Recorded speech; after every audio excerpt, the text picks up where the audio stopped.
You are not stuck because you lack discipline. You are stuck because you keep acting like a different version of yourself every day.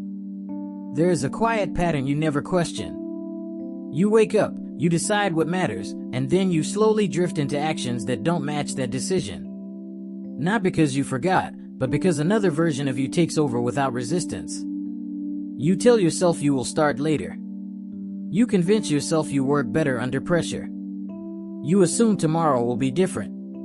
But nothing external is actually stopping you. The shift is internal. You keep allowing hesitation to represent who you are.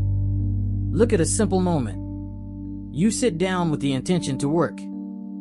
For a few seconds, there is clarity. Then a small distraction appears. You don't reject it.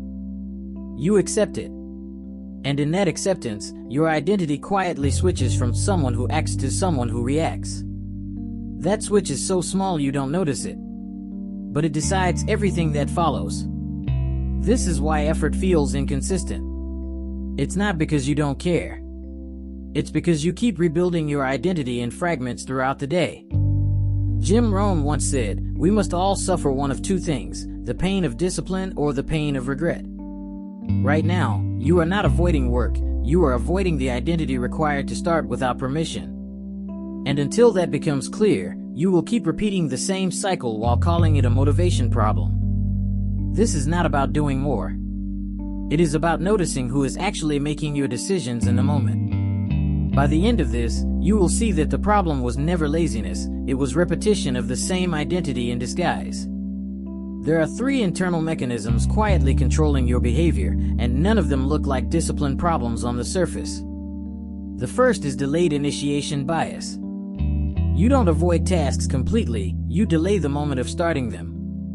That delay feels harmless, but it changes everything. Because once starting becomes optional, finishing becomes uncertain. You are no longer dealing with effort.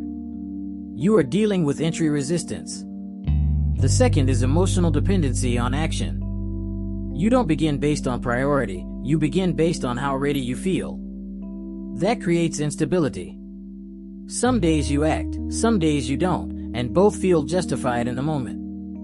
But over time, this removes structure from your identity and replaces it with emotional approval. The third is avoidance reinforcement. Every time you shift away from a task the moment it feels uncomfortable, your brain records a pattern. Discomfort equals exit. Not danger. Not difficulty. Exit. And the more often this repeats, the faster your mind offers distraction as a solution. Now look at a real situation. You open your laptop to do something important. You feel a small resistance, not fear, just friction. Instead of staying with it, you adjust something else first. A message, a tab, a small task that feels easier. You tell yourself you're preparing. But what you're actually doing is training your mind to leave before pressure builds. This is how inconsistency is built. Not through failure, but through repeated exits at the beginning stage. And over time, you stop noticing that you are no longer deciding to avoid work, you are automatically reacting away from it. That is the real shift. Not lack of ability. Lack of sustained entry. Rohn once said, "Success is nothing more than a few simple disciplines practiced every day." But those disciplines never stabilize if the start keeps changing every time. Right now, your system is not broken. It is just trained in the wrong direction. And until that training is reversed, effort will always feel heavier than it should. The real problem is not that you fail to act, it is that you keep rebuilding your identity at the exact moment action is required. And that moment is where everything is decided. Not in your plans. Not in your intentions. But in the split second where you either stay with discomfort or escape it. That is where the entire system of your life is shaped. Let's go deeper into what is actually happening beneath the surface. The first mechanism is friction interpretation. You interpret early resistance as a signal instead of a phase. That is the mistake. Because every meaningful task has friction at the beginning. Work, study, fitness, discipline, all of them resist initiation. But instead of seeing that resistance as normal, your mind treats it as meaningful. Something that needs adjustment. something that requires preparation. So you adjust. You delay. You reorganize. You get ready. But nothing about readiness changes the friction. It only postpones contact with it.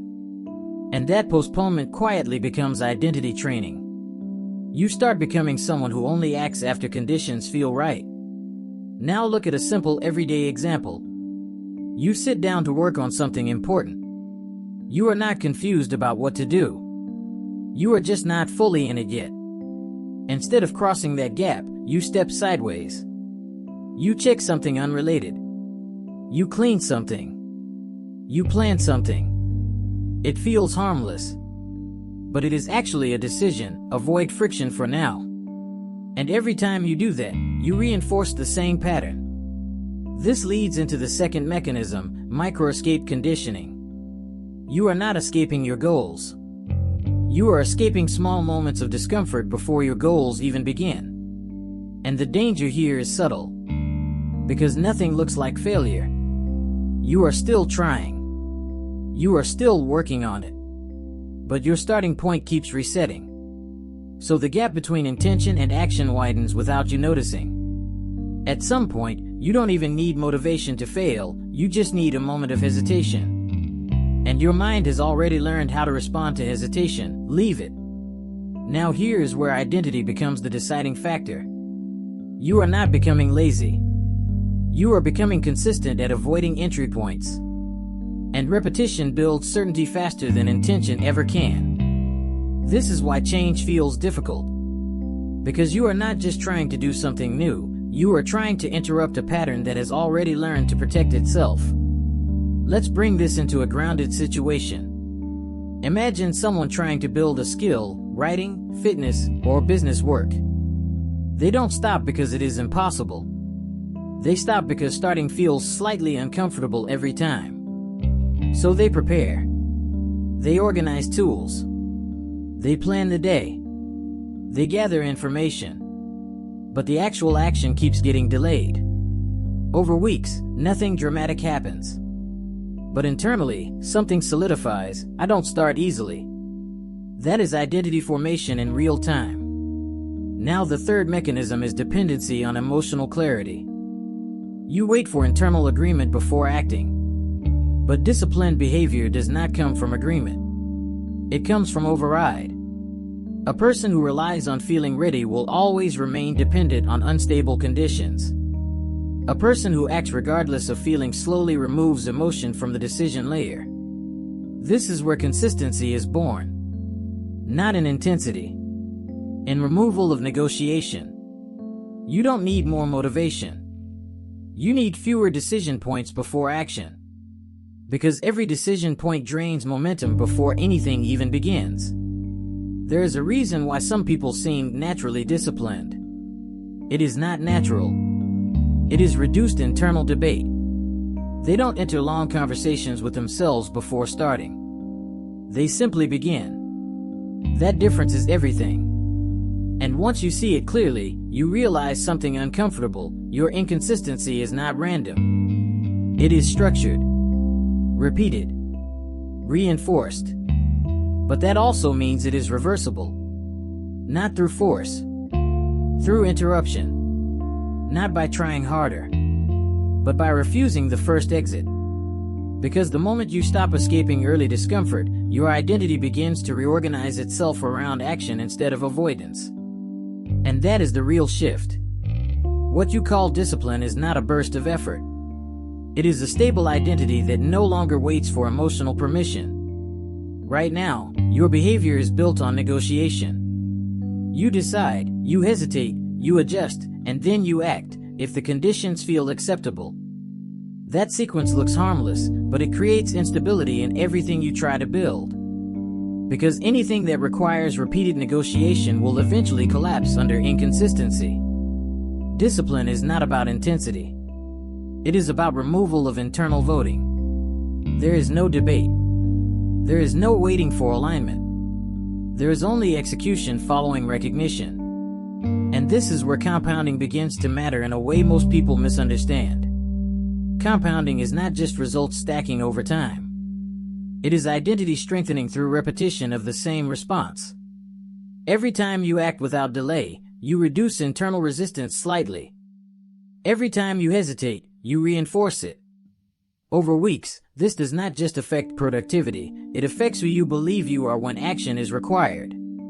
This is why responsibility cannot be avoided. Not in a moral sense, but in a structural sense. If you do not take ownership of delay, you will continue to justify it. And justification keeps the pattern alive. The moment justification stops, clarity appears. And clarity is uncomfortable at first, because it removes excuses.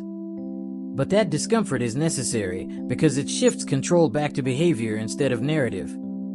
Self-respect is not created by thinking differently about yourself. It is created when your actions stop contradicting what you already know you should do. That alignment is what builds stability. You do not need a new version of yourself. You need fewer moments where you abandon the one you already are trying to become. Because every time you start without negotiation, something subtle changes. You are no longer reinforcing hesitation as default. You are reinforcing action as identity. And once that shift stabilizes, discipline stops feeling like effort and starts feeling like continuity. Not forced. Not emotional. Just the natural outcome of repeated alignment. Nothing new is required from you. Only something old needs to stop repeating itself. You already understand what needs attention. The gap was never information, it was the moment you kept giving hesitation more authority than action. That pattern does not break through motivation. It breaks when you stop treating delay as neutral. Because it is not neutral. It is shaping you, quietly, every time you allow it. There is a version of you that already knows how to act without negotiation. You have seen it in small moments, when pressure is high, when clarity is sharp, when excuses disappear. That version is not rare. It is just inconsistent. The work now is not to become someone else. It is to reduce the space where avoidance gets to speak first. Because once action becomes immediate, identity stops being theoretical. It becomes visible in real time. And at that point, discipline is no longer something you build. It is something you stop interrupting. That is where the shift holds.